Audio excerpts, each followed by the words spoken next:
Hi, everyone. Welcome to the Curious Competitor Podcast. I'm your host, current New Jersey Devils defenseman, Connor Carrick. Our guest today is Louis Domingue, teammate of mine with the New Jersey Devils this past season before he was moved to Vancouver. He's currently out in Edmonton right now with the NHL bubble for the Stanley Cup playoffs, which we'll talk about a little bit today. He started his NHL career in 2010 when he was drafted 138th overall with the Phoenix Coyotes. He's gone on now and is a veteran of 139 NHL games. He's one of the more colorful goalies I've ever played with. He's a very confident, passionate person. We had a lot of time, ripping pucks together in New Jersey, in the shooting room in the back. He's one of the best puck-playing goaltenders I've ever played with. And let's welcome Louis Domingue.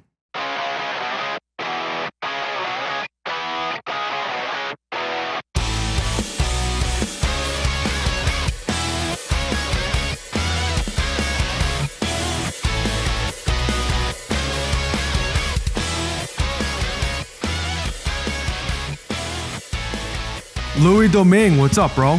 What's going on? Welcome to the Curious Competitor Podcast, man. I'm happy to have you.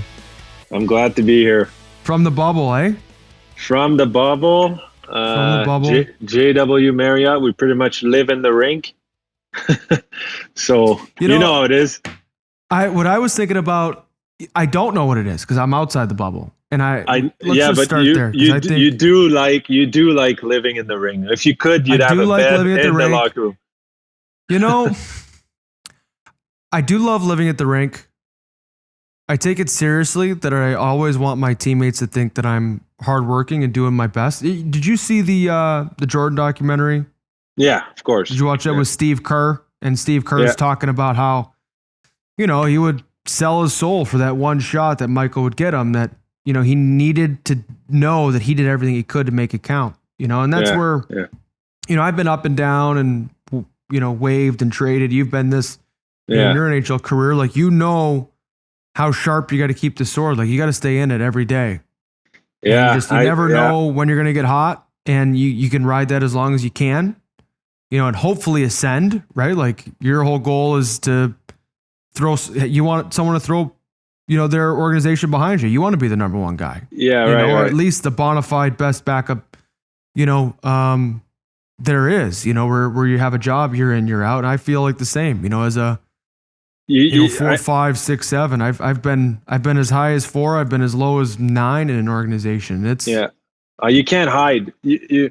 How I feel about this is you can't hide. The second that you don't take a day seriously and you don't lay it out there, you're gonna know inside that you're behind, that you took a step behind, and your game will show too. Maybe a game or two you're gonna get away with it. You might play a good game even if you didn't put in the effort all week long. But I know for myself that if I do that if I take a day off, that I'm not sharp mentally for a day, it's gonna show in my performance the next game. Well, I've had it. Like I've had it where I was playing in Dallas, and I made a mistake. We can argue over it. I talked to one of the coaches, one of the assistants, basically the head coach at the time, was Jim Montgomery, and he was unhappy with a particular play.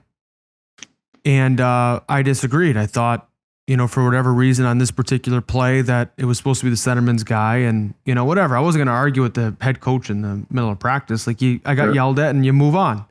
Yeah. And like got to the point where like one of the assistants at said, he's like, hey, just for tomorrow, we're playing the Kings tomorrow. I think we're playing LA. I agree with you. I think it was the center's guy too. Just, don't worry about it. We got a big game tomorrow, but just make sure you're, practicing hard and stuff still. And I was still really new there. I'd only been there like, a week, 10 days, whatever. And then I got pulled aside like the next day going in for, they wrote the numbers on the board. Yeah. I was in the lineup like in practice the day before, and then coach pulled me aside and said, hey, Connor, we still believe in you as a young man and as a player. Like, we still think you can help. I don't want you to get, too down on yourself, but I'm unhappy with the practice play yesterday. And I mean, what am I going to do? What you're just going to, what do I do if you make a mistake tonight during the game? And I was beyond pissed off because, the assistant and I had talked about, we thought the head coach had a limited view of the play. And I let him know that, I firmly disagreed. And, we had talked about it aside from this. But anyway, I was out of the lineup. And then about 40 minutes later, after pregame skate, he came back and said, actually, we're going to go with 7D men tonight. So be ready. And, just kind of shows like, I love that you're talking about that. To be in the, it's like tough, that, man, in the bottom of lineups and things like that as depth guys. It's hard. I wanted to talk to you about this because I think this is a problem in hockey where we are molded around being mutes, about not giving our opinion, about not wearing the clothes we want. We're molded into this hockey player, right? Like this is all like around the league. There's no different plays. There's no different teams. We're all doing the same thing. And I know you're an outspoken guy, and so am I, right? Like we're different. We're different breed, and that's probably why we got along so well, right? And the second I thought we just got along because you liked a friend in the shooting room. That's what I thought that was. You just needed somebody to come rip pucks with you in Jersey. Oh man, I loved it. But yeah, you're right. Maybe that's that. but you know what I mean, though. Like it's hard to. I'm a guy. I like sharing my opinion. I like breaking down the game, and sometimes maybe I come out the wrong way, like the way I speak, because I'm intense, right? And to be penalized for that, like you have in that situation, I don't quite understand that personally. I feel like it should be the opposite. Hockey players should be able to tell their opinion and to talk it out. I mean, that's how you get better, no? Talk it out, learn from other people, learn from other opinions. I think so. Hockey's got a strong sense of tradition, and it always has, and it's always been led by, historically, like hard, strong minded people. Yeah. And at some point, you look across other sports, you see the Bill Belichick type. Like he doesn't seem to negotiate a ton with his players. So I don't think as hockey players we're looking for, some testing of the power of a head coach and things like that. But I definitely feel like our generation, even the younger generation past us, is definitely a little bit more. We want to know why certain things, why are we playing this way? Why do you want me to do this? Why, I see this player on this team doing this really well. Like, why isn't that something I could bring to my game? It's hard. It's definitely a culture where you want to toe the line. You want the coach to know that they have a good soldier in you. But I also think that there's nothing wrong with like having an opinion of your own or having thoughts of your own or being strong-willed. Like for example, and I was always, as a player, right, you struggle with ice time sometimes, right? Sometimes you're playing 20 minutes, sometimes you're playing 6. I've been on both sides. Yeah. And it's tough to maintain a rhythm. And as a goalie you've been a backup for a lot of your career, like it's such a mental test to stay ready day in, day out. Yeah. When you're on the leash that's as small as the depths of the NHL is. Right. And we were in the same situation at one point this year where it was games without playing. And I think the biggest challenge, and what people might not recognize is we will be thrown into a game at some point. And when that game comes, then you have to be 100% ready. And you have to perform. There's no other way around. If you don't perform, you're out for another 6, 7, 8 games. Who knows, right? And if you do, you might still be out. Like in my case, it's tough because I know it's a little different than you, but if I play well as a backup, where the other guy's established, right? Like I played with Vasi. It didn't matter if I had a shutout the next game. I'm not playing, right? I'm not playing for a week maybe. But so it's a challenge to to always be performing and sitting out and perform and sit out and perform and cheer on your teammates, right? Like there was a lot. It's not. I don't think jealousy is the word, but I envy a lot of the other guy that's playing. Like I want to be out there. That's why I play, right? So it's also really hard when you don't perform and you have to sit on that performance for a while. And you still have to show up the next day with the work boots and do the work, right? So it's day in and day out. It's a process, and if you don't apply that on a daily basis, that's when you fall behind. I think what always helps me is when I think of, in theory, like what is the job? Like the job for me as a defenseman is to be the best player I can be night in, night out, regardless of salary, regardless of where I was drafted. I was actually looking this up. You were 138th overall. I was 137th. So we're right around there you go. 5th round. But like your job is to push, those players. And it's difficult when, you have relationships with your coach, whose job it is to win. And then you have your relationship with the manager, whose job is literally every day to scout and find ways to make the team better, including if that means replacing you. Yeah. So it's what makes playing in the NHL, I feel, so special, just how competitive it is. But it's the same thing. Like, you don't grow up as a young player dreaming of playing. I've played, I think my last game in Dallas, it said on the sheet, it said I played 1:30, and I know it wasn't that much. I played 2 shifts. Played as a 7D man. It was the end of a road trip, and I was just coming off that.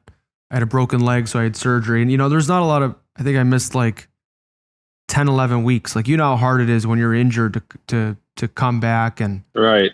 I was so frustrated with, especially that you have that anxiety of playing. Like you want to play, you're anxious to be on the ice because you've been out for so long, right? Well, it's hard enough even like the first game of the year, right? Like everyone's always a little bit more worked up the first game of the year, and everyone's healthy and everyone had the same leverage of like a training camp and things like that versus, an injury. You're just sitting there watching, the race heat up, the game's getting faster and the teams are getting better and the game's getting faster all the way until you come back. It's, that's part of the reason why I wanted to start this podcast, was give younger players that listen or parents a little bit of insight into some of the mental well-roundedness and grit and toughness that needs to come along with like the 24/7 skating lessons that are very popular out there right now for youth hockey, right? Like, you spent your whole life growing up to be the best goalie you could be. But there's no way all the success you had growing up. I was doing some research for the podcast, like, 13th overall in the QMJHL, CHL, NHL top prospects game 2010. Like, you had a long career of success. And this is the win. Like, the win is getting your name in the ring to compete day in, day out. And it's not easy sticking with it. So how do you do it? Aside from, let's put that in the bank. Like, you come to the rink every day, you show up as a professional, regardless. You had a shutout yesterday and know you're not playing. You got lit up for 5-6 and it might be 2 weeks before you play again. What is your focus the next day being a goaltender in this league? Because there's only, 60, how many teams are there? There's 31 now, so there's 62 spots. There's 62 goalies in the NHL in the whole world, and you've been able to be one of them for quite some time. I think a lot of it starts when you're young in your house, what your parents teach you. I remember so many things that my dad told me, if I was I remember going out for a practice one day when I was really young and I didn't know my dad was there, but he came. That was in school, right? We had the last 2 periods of school was hockey for us in our hockey program. That's awesome. Hockey program. That's what we had. So like 2 or 3 times a week, it was the end of the day was hockey. That's the program we were in. And My That's dad sick. came in one time, so he took time off of work to come see me practice without me knowing it, and I was fucking around. And sorry about my language, Ross. You're I was good. messing around in practice, and my dad saw that. And when I came off, he's like, and my dad is really, he's a hipster, like he's a peace and love guy. He doesn't really get mad that much, and he's like, he ripped me. He's like, if you ever waste my time, your teammates' time, and your time ever again, like you're done. You're not gonna play. Like I'm taking you off.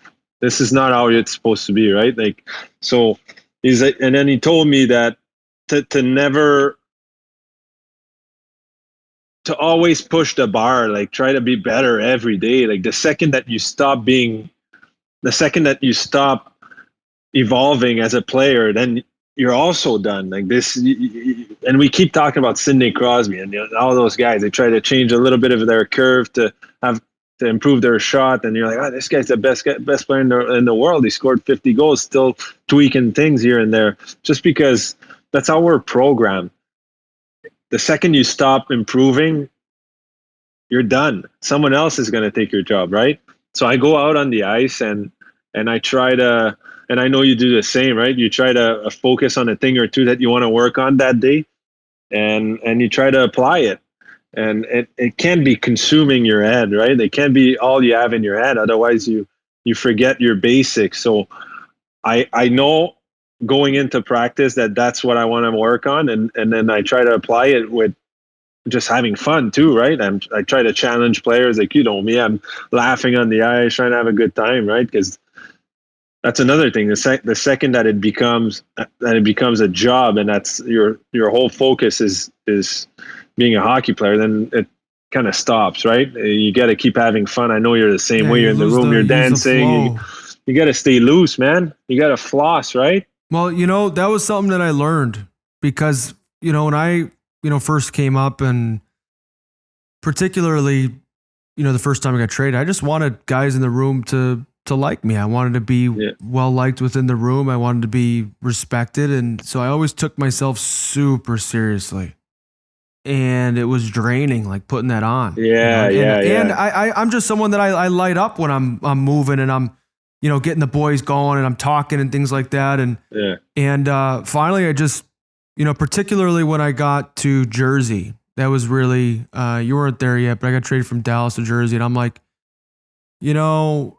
I think it's taken me too long in the past to settle in, and I'm just going to be me. And, if there's anything I know about being in locker rooms, like it'll be a week or two before you win everybody over, like it maybe they think I'll be loud, initially, maybe not. But what I know is for me to be the best hockey player, these guys need me to be energetic, and that's what I need to do. I think it's a very, very, very fine line between being too normal and being not loud, but like having that positive energy that you bring every day, right? The line is so fine. Like it's too easy to fall into the generic hockey player, right? And you're talking about being liked in our locker room. That's like, to me, it's a thing I struggle with my whole career, just because, first of all, I'm French, so there's that separation from others where we're not as accepted as your typical American or English guy, right? It's easier for them to glue together, and they look at the French guys and it's a little bit like on the side, because and I get it, right?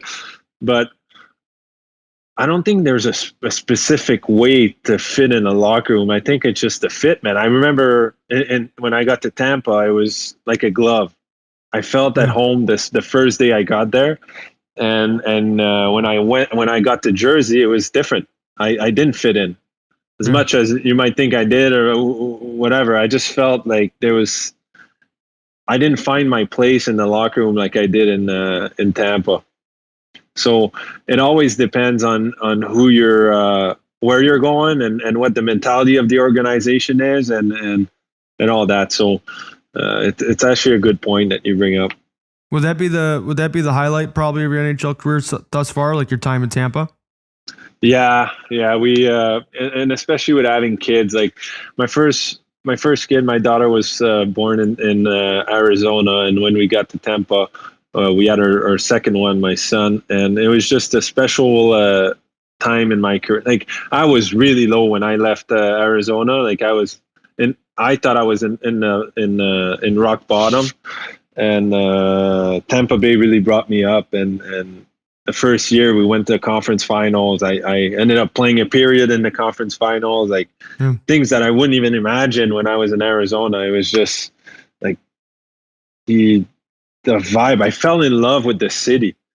Honestly, like Tampa, when I got there, I was looking around like, this is crazy. It's sellouts after sellouts after sellouts, and the fans are into it, and they're not pressuring you into doing anything. They're just happy to be at a hockey game. They like the team. They like that we're winning. You look around the city, you look at buildings, they all have their flag on their balcony, and the businesses have big flags and goal boats and this and that. And there was that energy around the city, and they really embraced me. Honestly, the fans, I felt great there, and my kids did too. My family, it was just the school and everything was perfect, right? So it really hit me when I had this separation with Tampa, and I was on the outside looking in, because there was, you play musical chair, there's always one guy that's left out, right? And I felt like I was that guy. Everybody they stopped the music, everybody got their seat, and then they tried to train me when everybody was sitting down and nobody was playing music, right? So I was on the outside looking in, and it was hard because I just came out of a 21 win season, which was my best year, and it was part of my plan to play 2 years in Tampa and try to make an impression on the league and show that I can still be a first goalie on the team, and I executed my first year, and I was about to do the same the next year, and then I had a setback without even.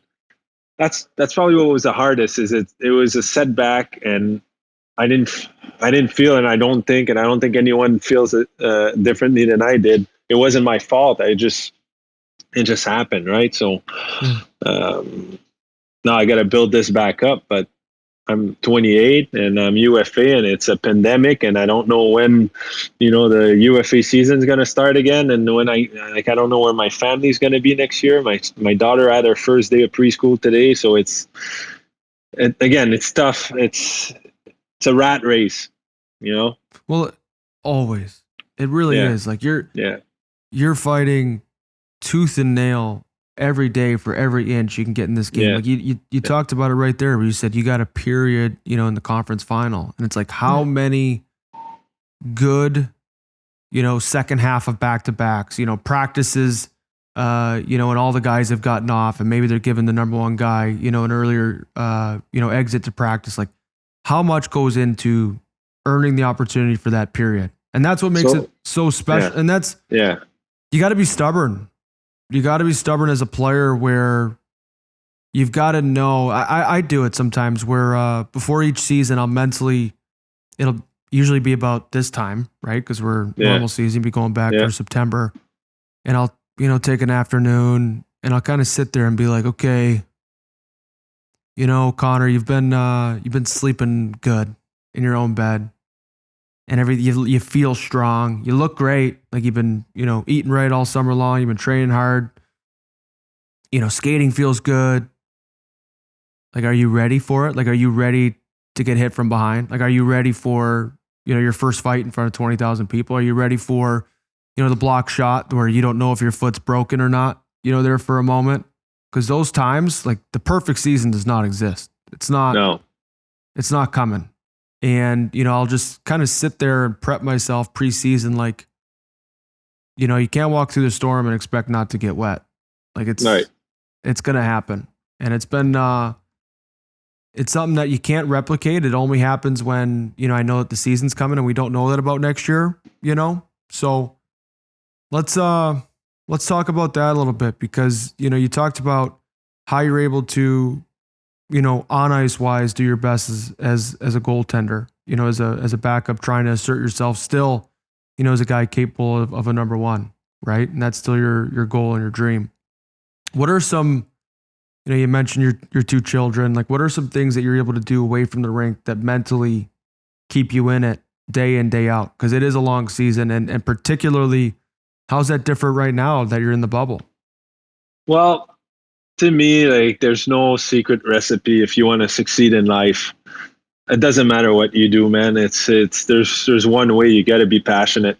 If you don't have a passion for something, then forget it, man. It's not even worth putting in time.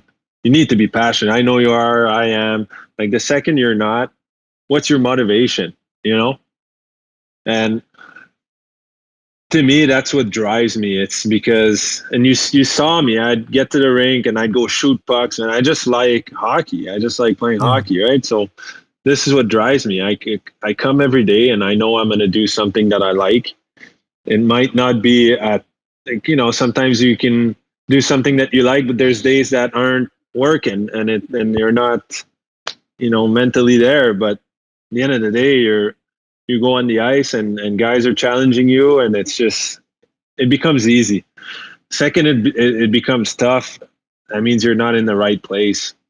You know what I mean? Like when you're not happy to go to the rink, you need a break. It's or you might not be doing what you like. And I know people go through that in life. It's the same thing. Like I know one thing that I'm gonna tell my kids is if find something you're passionate with and embrace it and just have fun with it.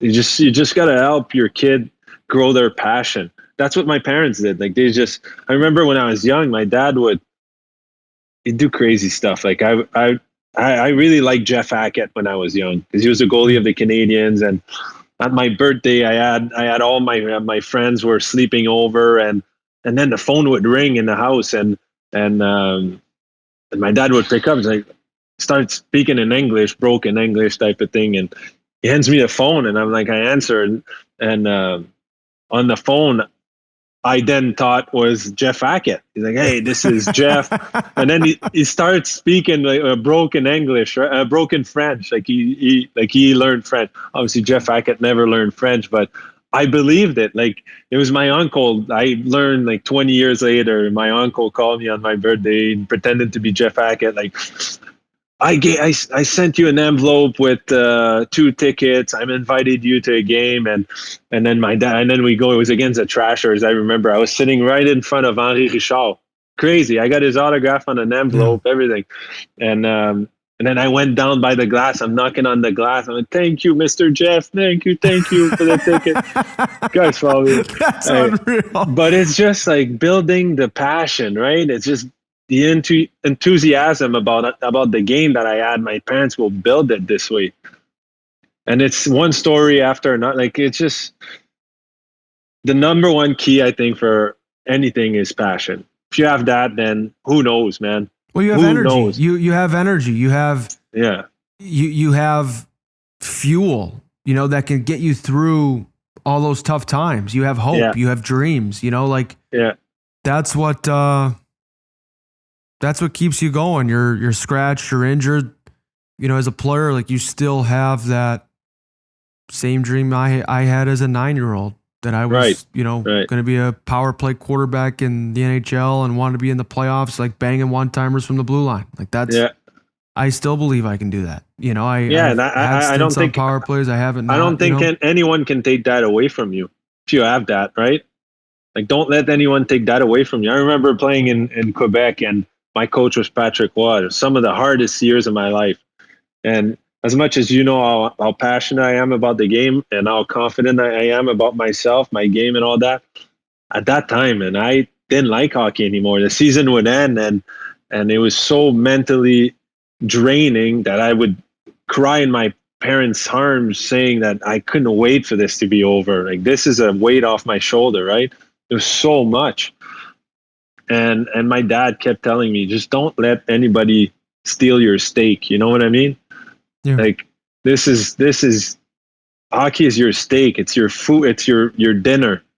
Don't let anybody take your dinner away. Just this is your passion. Nobody can tell you the level that you can achieve. Nobody can set what you can achieve. Only you can, right? And if you keep pushing the passion, pushing the development, that the mental development, the physical development that you think that you can achieve, then the sky's the limit, right?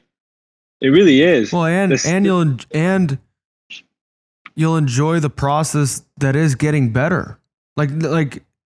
And it's not easy. Is more fun. It's not. It is not easy. It may look easy for certain people, but it's not easy. It's a daily thing. We talked about it. It's like you think about the best players. You think about Nicholas Lidstrom, where he would, like, I remember listening to people talk about him, where they would know at a certain time, like they would pick up their watch and look, and it's 8:30. I bet you Nicholas is in the hot tub getting ready, or then it's 9:45. Oh, he's right. He's probably doing lunges, and like he would do the same thing over and over. He'd eat the same breakfast. Like it's a routine. It's repetition. And another guy that I really admire is Conor McGregor. The guy might be cocky, but his confidence comes from his preparation. The reason why he's able to say that he's going to kick your ass is because he did everything in his power to be prepared for that moment. And when he does come on the ring, he kicks your ass, right? Because he did the preparation so well that he's confident in his ability to apply it in a game or in a fight, if you would. And I based a lot of my latest, the way I do about my business for the last little bit is with that mindset that if I prepare myself well enough every single day to the best of my capability, then I'll be good when comes game time. Yeah, I really like McGregor for that reason too, because he is a gamer, right? Like we might call him a gamer in our world, where he's someone that he loves the spotlight. It's 5, 4, 3, 2, 1, game 7. He would want the ball, if you're a basketball player, but he understands like the duality of the shadow work, like going behind the scenes, doing the video, studying your opponent, maximizing your strengths, having a fight plan. But he also, when the lights are on, it's showtime. Yeah. And it's time to perform. And he's, I forget what it was. I saw it on Twitter, and he had this video he had just won. I think it was against, was it Jose Aldo? I forget who he had knocked out. And he was just totally zen, like totally calm. And the reporter comments on it. They're like, Connor, you seem super calm. Like what's going on? He just went on to himself. He's like, I'm just, I prepared for it. I thought that was how I was going to win the fight. And I worked really hard. And now I'm just enjoying it. I'm just looking around and enjoying, and his like serenity for just having been in, a cage match in front of, 30, 100, however many thousand people. I don't know if his heart rate was over 40. It was unbelievable to see that type of, calm after such intensity. And you could just tell that, he's put the work in.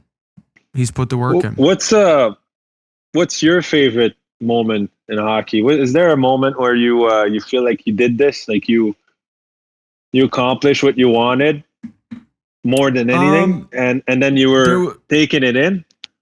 I don't think it's happened in the NHL yet.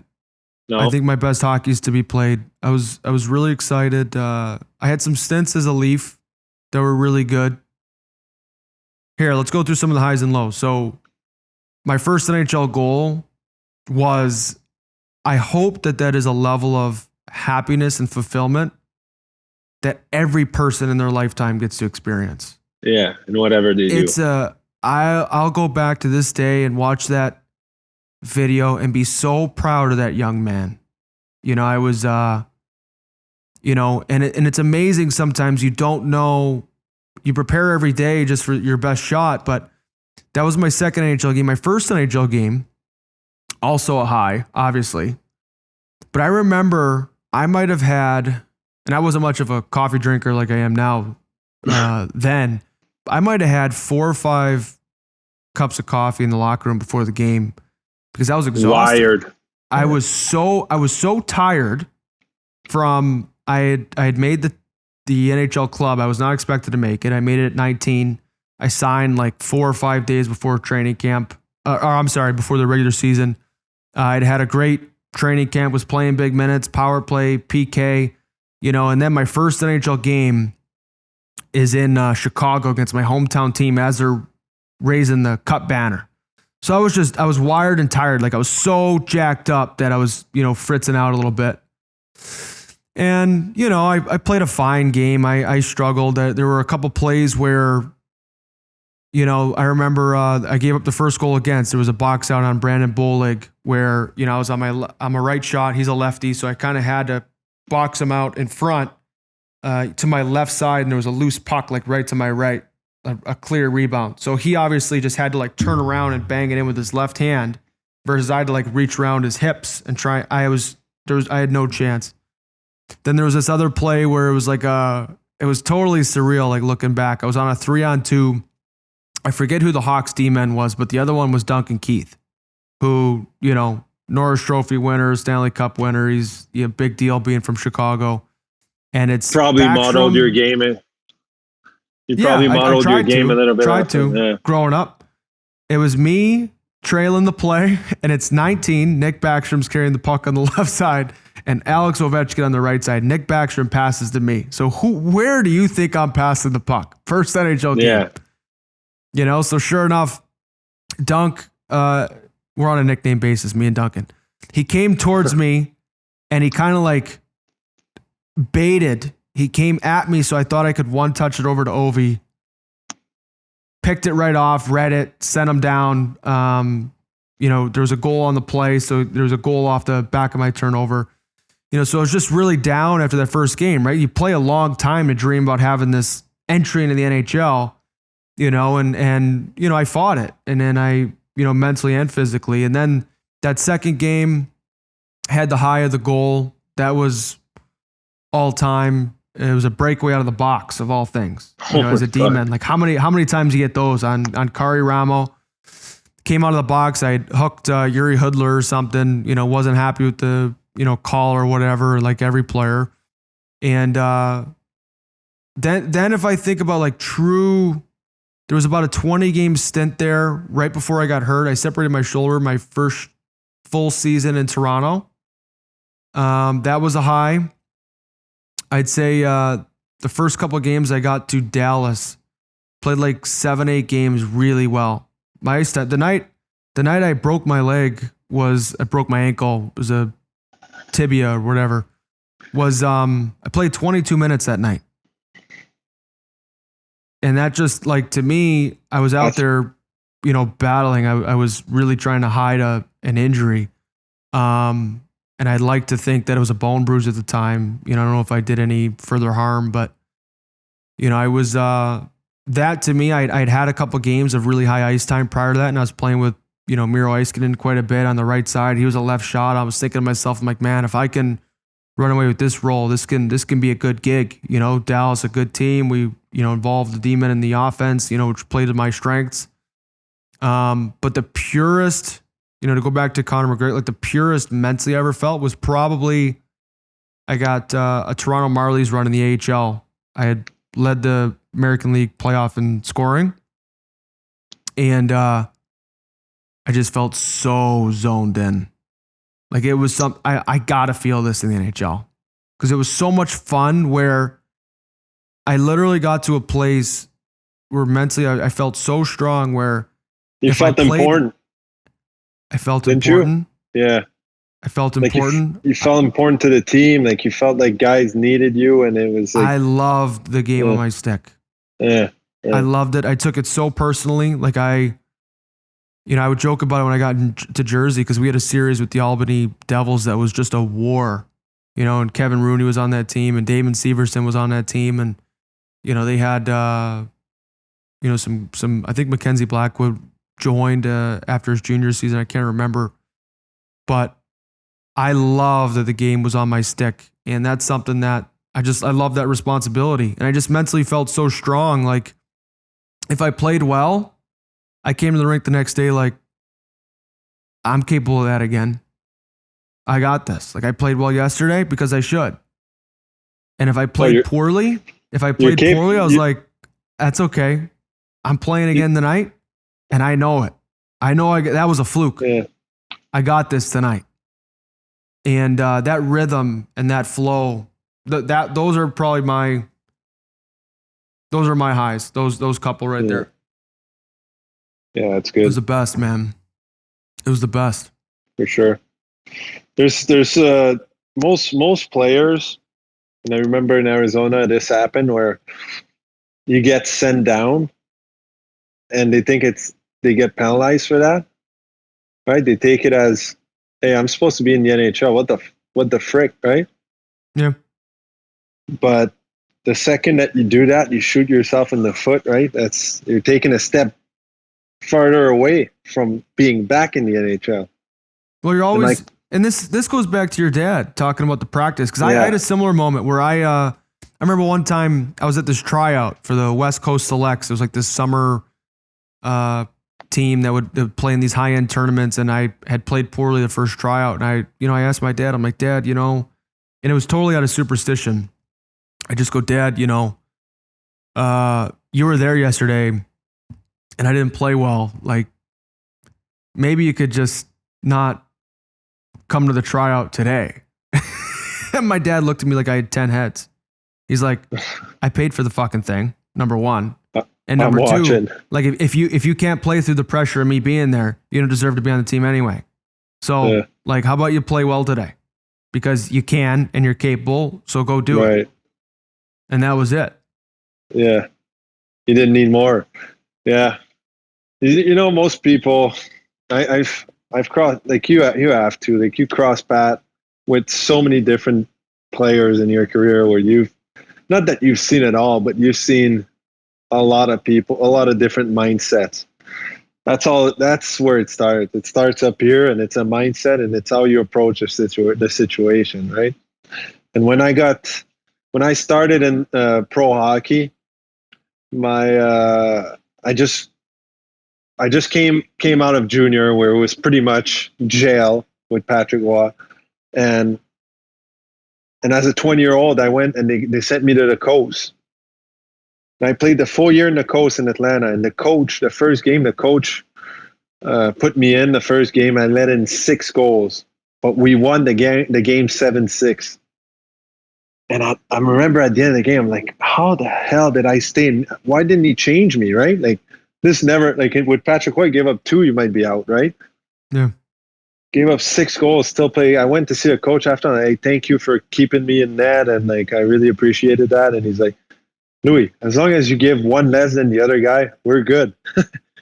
and then at the end of the night, at the end of the year, I had a meeting with him, and he said that he really said a line that I still remember, and I still use is, he told me that there's a really good chance that I'm going to be back here next year, right? Because the way the depth chart was lined up, like they drafted Mark Byzantine in the first round the same year as I did, and the year before they had a 3rd round pick in net, and they signed a veteran goalie. So I slide down, right?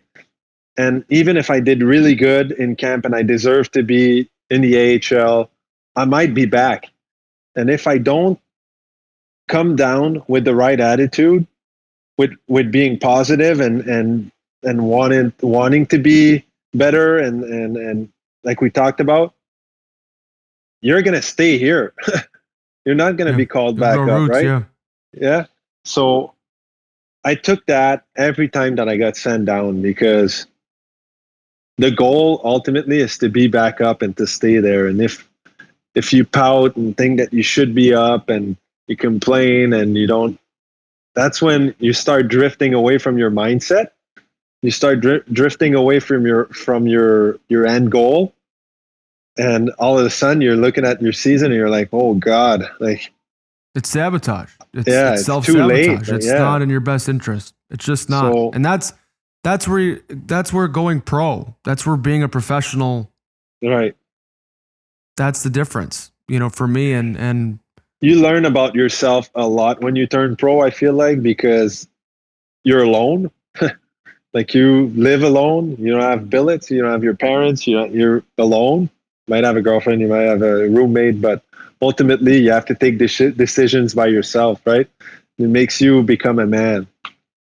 And I felt like that first year I took a step as a man because um, I was out there taking decisions, right? And I was Yeah. applying what I learned throughout my life and my career, and I learned through my lows and my highs, and whatever I encountered during my career before that, I could finally use by myself and realize the situation you're in. Like most often you see players, they can't evaluate themselves and they don't realize the situation they're in, right?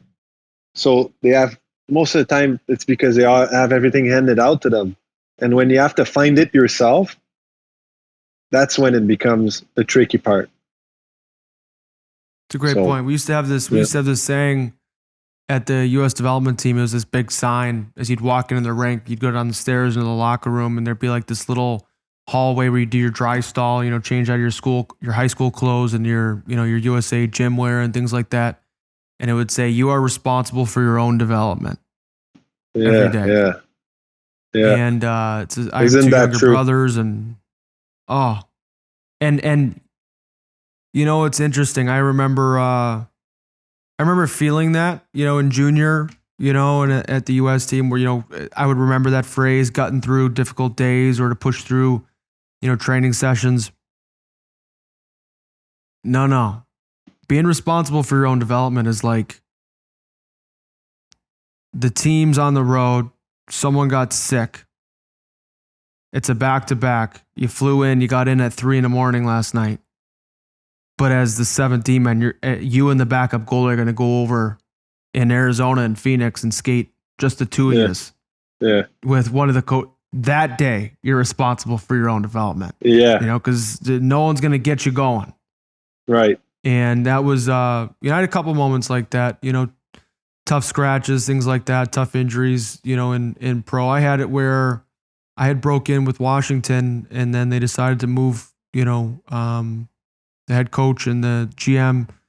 They moved on to, Brian McClellan and Barry Trotz. And like I was in the minors. They had signed Matt Niskanen and Brooks Orpik and, brought those guys in. And, it was like I played 40 games in the NHL the year before, and like 6 or 7 games into my American League career, I'm out of the lineup.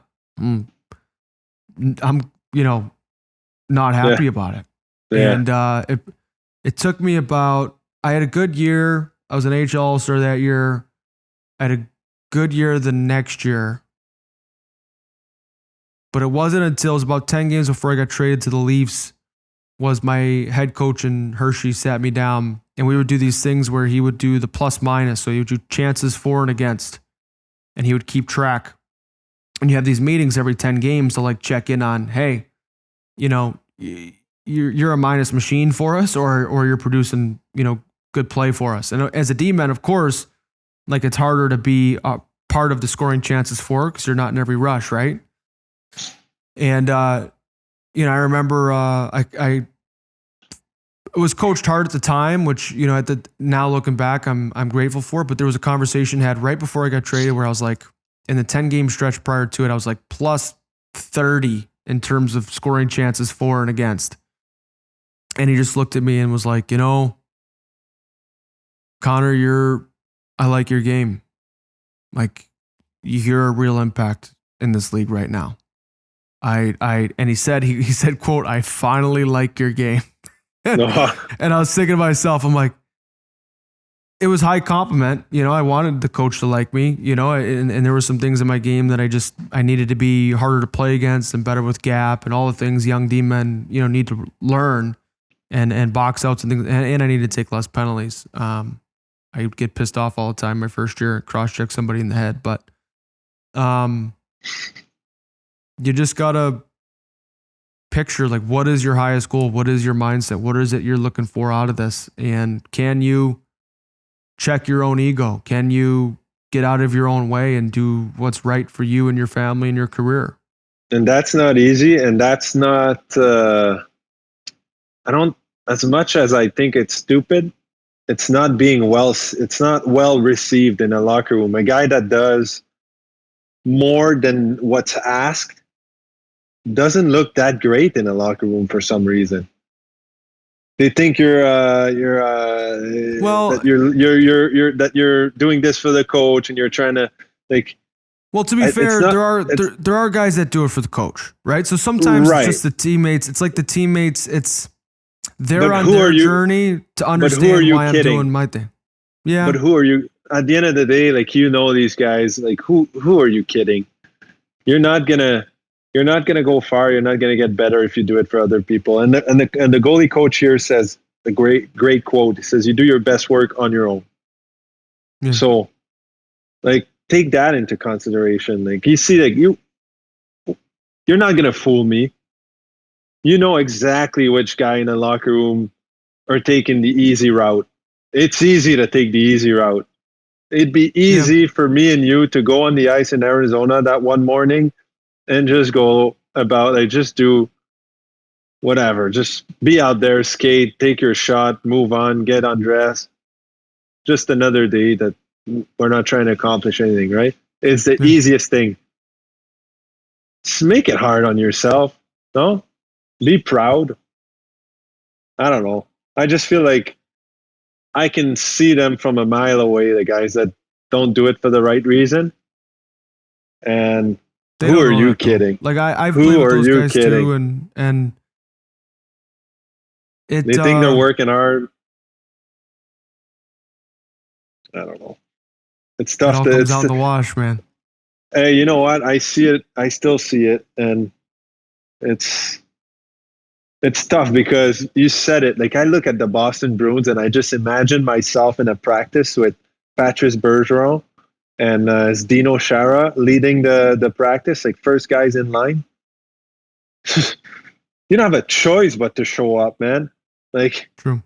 You know what I mean? Like, so I like to see. I like to see myself. Should be like that's my favorite. You know, like I remember, I always liked when a coach, you know, had a practice that was engaging, that was battle oriented. Yeah. You know, like, yeah, I get it.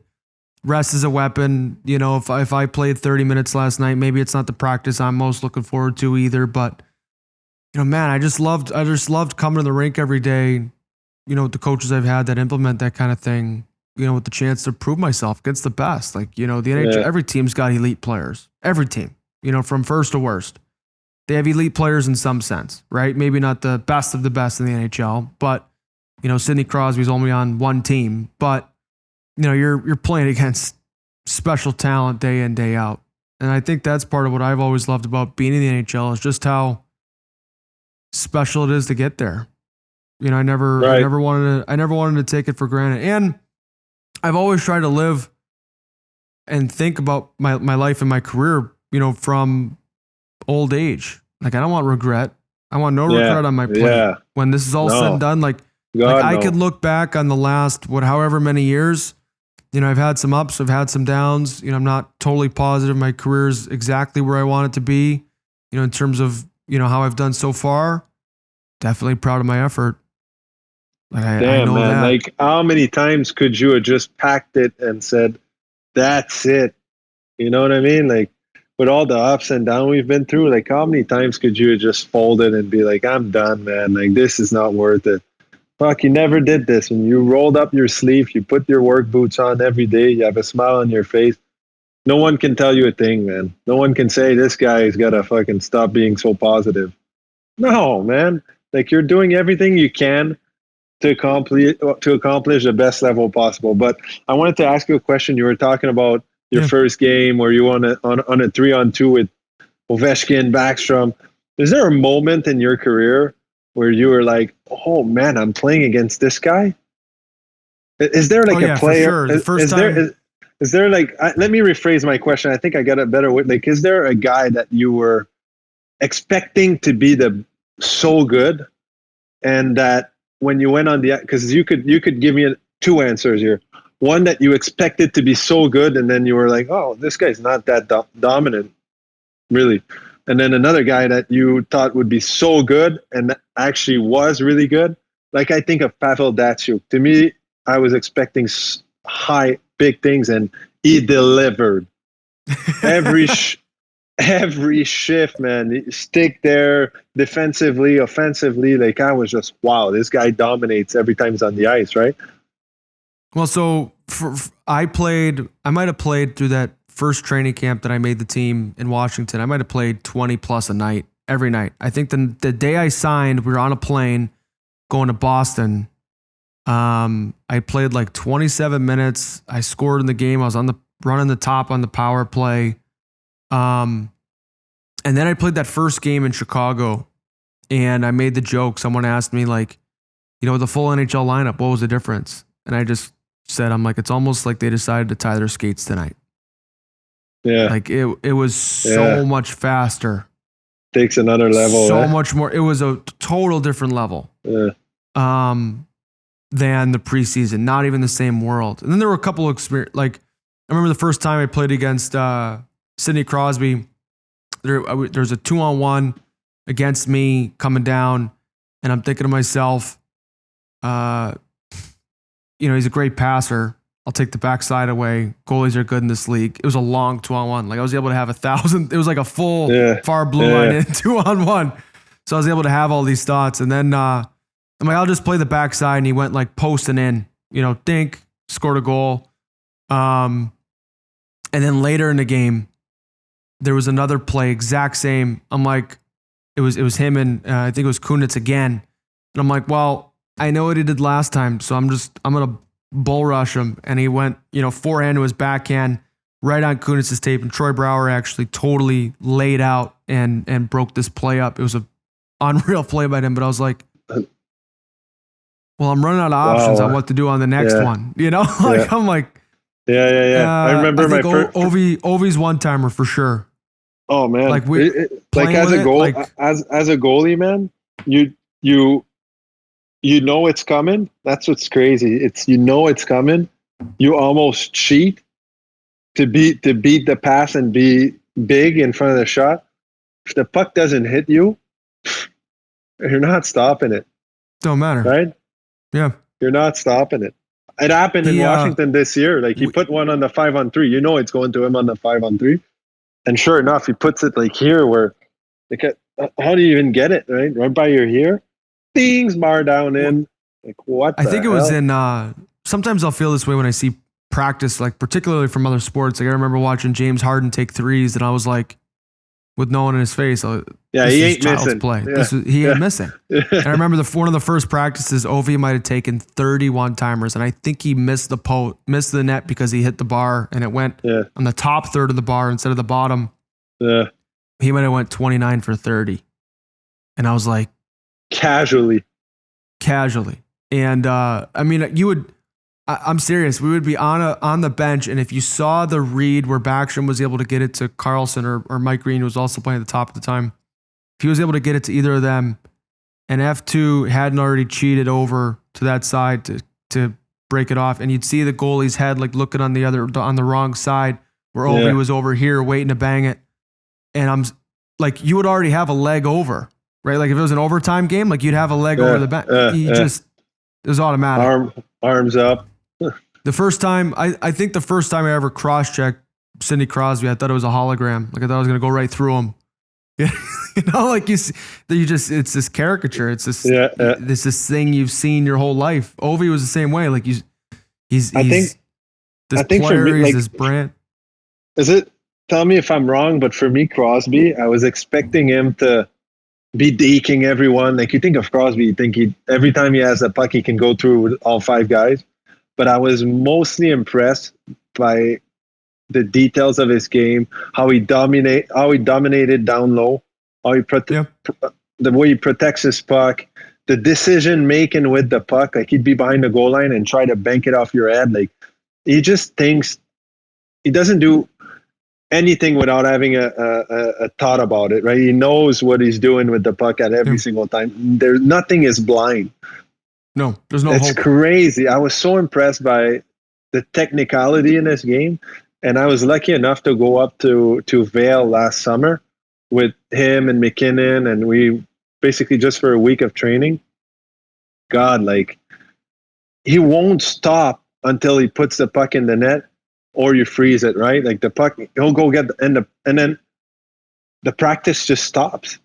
We're all watching. We're all like trying to, like, you just see the guy, he goes around the net, the puck goes behind, he keeps going and then like it's a flow drill, but the practice stops because we're all just like, let this guy finish and then we move on, right?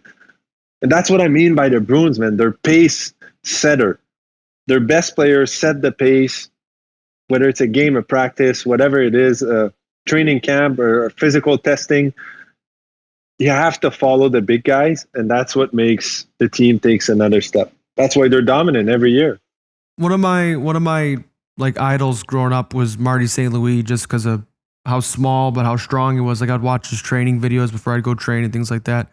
And I heard this story, and I have no idea if it's true. Hopefully, someone will tweet at me or Instagram that it is or not.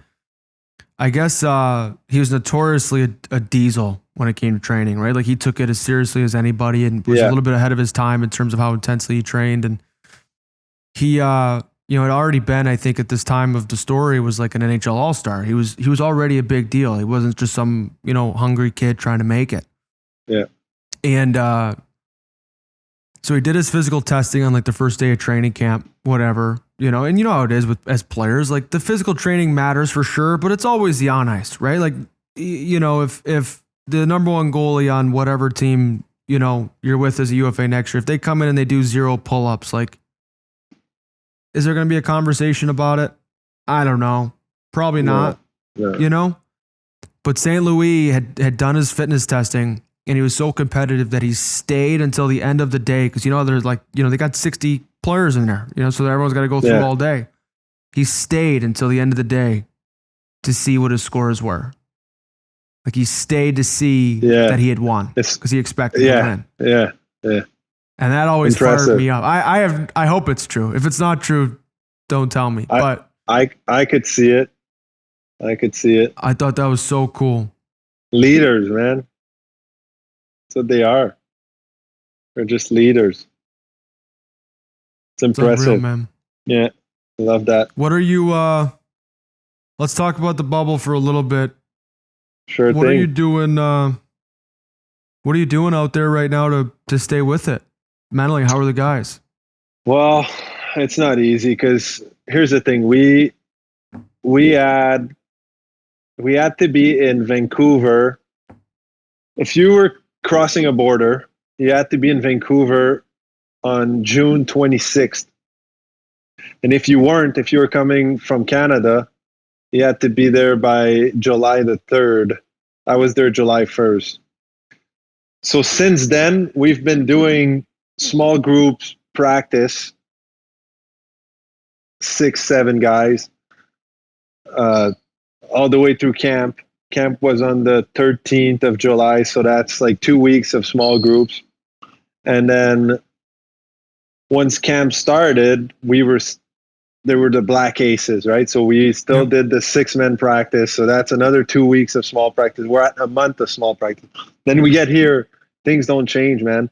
We get here, there's so many teams and not that much ice time that we had half an hour after every practice on a bad ice to do our practices, which were still the 6-7 men practice. So it's basically, it's been really, really repetitive.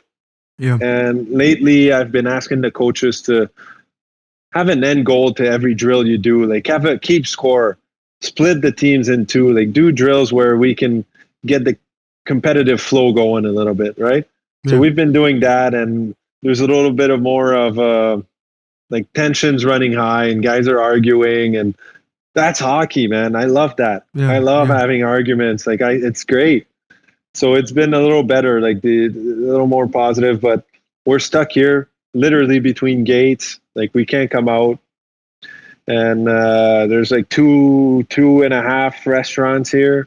So we've been eating the same things, and it's repetitive, but it's... You're not able to order anything in, eh? Yeah, you can. So, but It's still we're the in same Edmonton. city. Yeah, there's only so many options. We're in Edmonton. You don't need. It's not Yeah, it's five not the star. same There's no selection. 5-star restaurants around here that deliver. So it's you eat Boston pizza or like Cactus Club every day if you Yeah, want, yeah. but it's not great. So I started on game days. That first night we had this big suite at our hotel. We moved hotels, like we closed down one of the hotels because teams are gone now. So we moved hotels, but we had this big suite that had a full kitchen in it. So I was like, oh, games at 8:30. We're done by noon. So I said, might as well start baking. I love baking. I bake all the time. So I started making banana bread, cookies. That's Uh, awesome. yeah, for the boys, for when they come back from their game, they have something to snack on, right? So it was a huge success. The fans are getting into it, so it's been really cool. And then we moved into the JW, and I wrote them I put a story out like, "Hey JW, better give me a kitchen to work with. I need my boys to be eating after games, right?" So sure enough, they JW Marriott would make it happen. oh they ever they closed down a part of the kitchen over there with like because people can't have access to me because how it works here is you have your pass Yeah. and it's like if you have a 3 or 4 you can't be seen with players, right? Yeah. Limit because these people are going out after each day, they go home, Right. so they can technically contact the virus. So I'm all closed off. I do my baking, everything. I made 3 pies, and I come back after the game and I'm cutting down the pies, and the GM walks by. He's like, "Oh man, what is this? Like, who you made that?" I'm like, "Yeah, I made it." And then I go out to get my meal, and I come back, and he's got his napkin on his tucked in his shirt, and Over the dress shirt. Yeah. he's down in the apple pie eating the pie. Oh, very good, the apple pie. Thank you. It was Well so done, funny, man. man. And I came back the next day and there was no more, so that's always a good sign. We'll keep that going. So that's how I spend my time on game days. Yeah, that's good stuff. What an NHL play that is, the old napkin and the dress shirt during a pregame meal. Yeah. All right, man. So that's a bubble life. It's been good. I think, and I heard a great quote from Roussel that heard that from Patrick Sharp. He asked him because he won a couple cups, one at home and one on the road, and he said, "Which one did you prefer the most?" And he said, when you win at home, you got all the families, you got the owner's friends, you got this and that. The room is full of people you don't know, right? So it's fun, but it's the best one he said was on the road where there's your family, but then they leave and it's just the boys, right? And it was even more special because they work like you work so hard to win the cup, and you get to win the cup with your group of guys. Apparently it was the best of the two. So I'm thinking this is like a long guys trip, really. That's what it is. You're Yeah. always with the boys. You play around, you do tricks on each other. Like it's a big guys trip. And at the end of the day, when you're gonna win the cup, you're gonna win it with your buddies. And I think it's gonna be even more special. Like there was a lot of talk about, is this really going to count as much as a regular season? I tell you what, how I see it here, it's a grind. It's a grind I because totally agree. you're away I from would. it's tough. It was tough to like we qualified for the playoffs, and it was like we were at the end of the tunnel almost because if we've been doing that training camp for so long. We came in, we played the exhibition game, and then played a play in. And then we start the playoffs, and we're like, geez, it's already like a 2-month process that I haven't seen my kids. Like it's such a grind because you like I said, it's my daughter's first day in preschool. I can't be there for that. Like my son is growing, he's speaking, he's doing this, he's doing that, potty training. I'm missing out on all sorts of things. Like how we cherish our summers as a hockey player. Like we grind so hard for this time, and it's tough to be away from the family. It's tough to be away from your friends. It's tough being away from your parents. It's going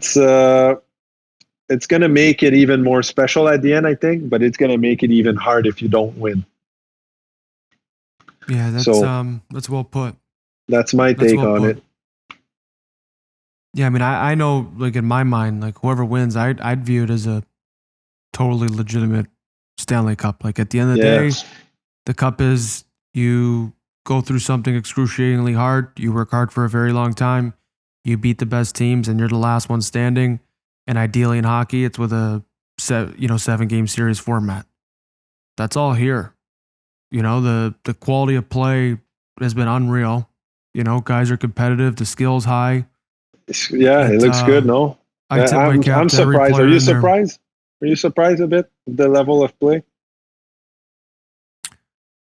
No, I thought the limit of travel would seriously help. Like, I really do. I don't know if it has or not, but I just thought, during a playoff series, like, especially, when the Stanley Cup final comes around, right? Like, remember the old, Vancouver Boston series? Like, these guys are flying coast to coast mid-series after 100 games. Like, you can't tell me that those players wouldn't be more fresh if they weren't traveling, at that particular time. I think one thing that you got to keep in mind here is we're playing back-to-backs in playoffs, which is crazy. Yeah, how about Boston Tampa's back at it tonight?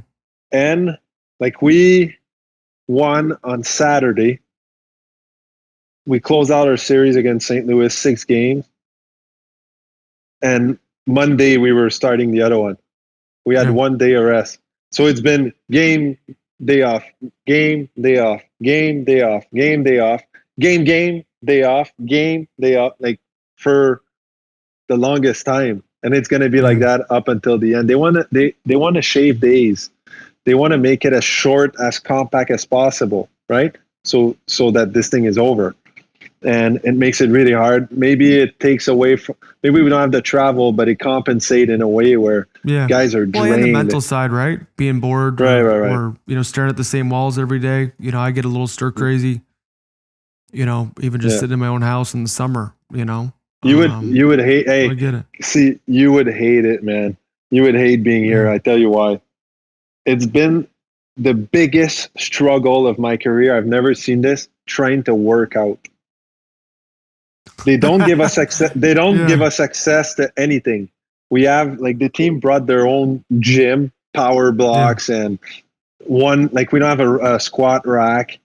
And I keep trying to want to work out, and it's like, oh, you can't be in the Oilers locker room, or you can't be in the Oil Kings locker room, which is a junior team. And at the rink, we don't have our dumbbells. They're at the hotel team suite, team meal room. So I gotta shower, go up, work out, shower, change of clothes. It's the biggest struggle. It's crazy. Yeah, it's not easy. No gym, you would lose your marbles. Go body weight. Do some of the quad ped, the bear crawls. I can do my rotational lunges and all that. Oh, I know. You can find you're gonna have your hands going. Yeah. That's good. That's good. All right, Lou. Well, this was fun, man. Thanks for checking in. If you get bored, call me up again. We can do it again. All right. Anytime, man. Anytime. You're always a good chat. That's what makes you. Take care of the boys with the cookies and that. I'm sure it goes a long way. And hopefully, stay in it, man. You'll be proud of yourself for doing so. Stay in it. All right. Definitely. Thanks for having me, buddy. I'll hold you accountable too. I'll give you shit if you don't. Hey, I expect that. So all good. No, I know man. you do. I know you do. Thanks, man. All right. No problem. I appreciate your time. Have a great evening. All right, bro. Cheers. See ya. Thanks for having me.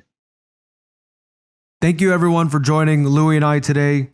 A couple key points I wanted to bring up that I thought he did such an awesome job highlighting today, and really just sharing his story and his route as a goaltender. I think it's always interesting talking to goalies because their position is so mental. There's so much pressure involved. Frankly, it's lonely back there. These guys, particularly goalies that aren't in the rotation as the number one guy, you have to go such an extended periods of time sometimes between games, and you really do learn the art of preparation, I feel, from some of these guys. So Louis today, one of the points that I really admired when he was talking was the role that passion plays in his life, and how he uses passion and his love for the game as a fuel source to get through anything that's difficult in his career, any tough times. Second, one of the things that I really appreciate from Louis' side, and I had to apply to my own career, is sometimes you got to get out of your own way. I know there's going to be negative emotions, going to be adverse, conditions in your career where you're hurt, you're injured, coach isn't a fan of your game at the time, and you can pout, and you may be within reason to do so, but you're not doing yourself any good. At the end of the day, it's really just self-sabotage. And that kind of ties into the third point, where goaltenders in particular have to be so professional because there's so few jobs in the world that demand that mental focus for the extended period of time that they have to play for. They play all 60 minutes when they're in, and particularly in a lot of the roles that, Louis been in, it might be, like he said, when he was down in Tampa, he might be playing really well, have a win, and it might still be 2 weeks till he gets another game. So, at the end of the day, if you really want to take yourself to the next level and be able to look in the mirror when your career is over, you have to be a pro. You have to go about your job every single day in a way that'll make you proud when it's all over. So thanks again to Louis Domingue for joining us this week on the Curious Competitor podcast. For all of our listeners, thank you for sticking with us wherever you are in the world today. Please continue to like, subscribe, comment. I do try to read all of them, so I really appreciate any feedback you have for me, and I look forward to doing this again next week. Thank you for joining us here on the Curious Competitor podcast.